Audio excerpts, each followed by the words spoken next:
les étudiants de la section Art de la parole et du théâtre qui donc ont fait une lecture spectacle du texte Sous terre pour survivre de Gisèle Flasch, donc qui était un enfant pendant la guerre 40-45 qui a dû se cacher pendant toutes ces années et donc elle raconte tout son périple et c'était l'objet du spectacle. C'est une histoire qui est clairement hors norme, je veux dire. C'est une histoire qu'on n'entend pas tous les jours. On n'a pas la chance d'avoir énormément de survivants de cette époque, que ce soit à cause de ce qui s'est passé à ce moment-là ou à cause du temps.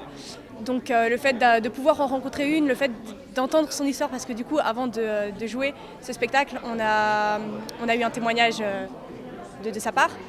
Et forcément, ça nous a tous émus, ça nous a tous fait revenir un peu au moment du témoignage et le faire devant elle, essayer de la rendre fière, parce qu'au final c'est ça qu'on essayait de faire, c'est forcément un peu émouvant. Tout était très bien, tout était très bien. Non, je ne m'attendais pas à ça d'ailleurs. Je me suis toujours posé la question comment ils vont faire. Et bien, je trouvais que c'était une très belle façon de organiser ça. Oui. Ça m'a très émue. C'est quand même des enfants. Ça m'a rappelé beaucoup de choses. C'est mon devoir et c'est mon appel, mais ça ressuscite le passé. La démocratie, ce n'est pas quelque chose de constant et de permanent, c'est quelque chose qu'il faut entretenir. Et donc c'est important, bien évidemment, ce type de manifestation. Et je trouve qu'on devrait même faire connaître ce type de prestation à beaucoup plus de personnes. L'objectif, c'était vraiment de collaborer avec l'École du futur et leurs options qui sont très différentes des nôtres, mais qui sont en même temps très complémentaires. Eux, ils ont tout ce qui est théâtre, art, et nous, on a le côté social.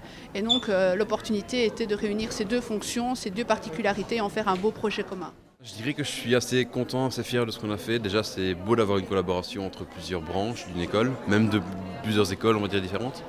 Surtout pour un projet qui touche un peu à l'histoire et aux émotions. Donc, je trouve vraiment ça beau d'avoir une participation, une collaboration. Ça a vraiment le mérite d'avoir touché au cœur les enseignants et surtout les élèves, parce que quand on entend leurs témoignages, eux-mêmes ont été fort pris par cette histoire, fort émus par cette histoire. Et la dernière élève qui a pris la parole tout à l'heure, elle a eu même les larmes aux yeux. Donc je pense que c'est magnifique, quoi. J'espère de tout mon cœur et de toute mon âme que ça ne se reproduira plus jamais. C'est le seul message que je peux donner qui vient du cœur et qui est sincère.